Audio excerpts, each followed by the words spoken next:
Sir বাইদেউসকল,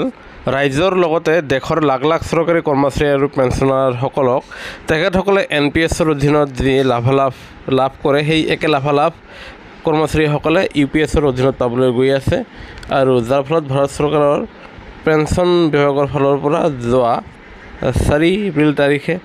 এক গুৰুত্বপূৰ্ণ এই জাননীখন প্ৰকাশ পাইছে আৰু এই জাননীখনত লিখা আছে যে বিত্ত মন্ত্ৰালয়ৰ বিত্তীয় সেৱা বিভাগে 24/1/2025 তাৰিখৰ অধিসূচনা অনুসৰি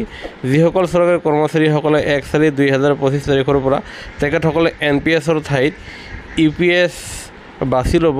সেইসকল চৰকাৰী কৰ্মচাৰী আৰু পেঞ্চনাৰসকলে এতিয়াৰ পৰা তেখেতসকলে NPSৰ অধীনত যি তেখেতসকলে টেক্সৰ বেনিফিট লাভ কৰিছিলে সেই বেনিফিটে লাভ কৰিব। লগতে আপোনালোকে ইয়াৰ মাজৰ পেৰাগ্ৰাফত চাব য'ত লিখা আছে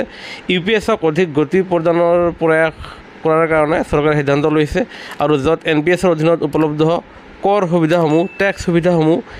যেনেদৰে লাভ কৰা সুবিধা ঠিক তেনেদৰে UPSৰ ক্ষেত্ৰতো যথাযথভাৱে NPSৰ দৰেই আপোনালোকে টেক্সৰ সুবিধা লাভ কৰিব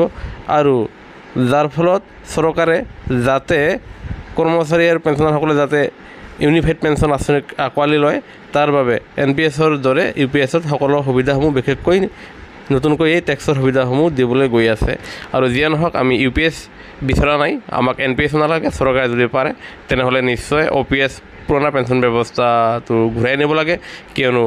মন্ত্ৰী বিধায়কসকলে যদি লাভ কৰে তেনেহ'লে কৰ্মচাৰীসকলেও OPS পাব লাগে আৰু আপোনালোকে যদি OPS বিচাৰে কমেণ্ট ছেকশ্যনত নিশ্চয় য়েছ বুলি লিখিব। আনহাতে আপোনালোকৰ প্ৰতিটো শেহতীয়া খবৰৰ বাবে আমাৰ চেনেলটো ছাবস্ক্ৰাইব কৰি নাপাহৰিব। ধন্যবাদ।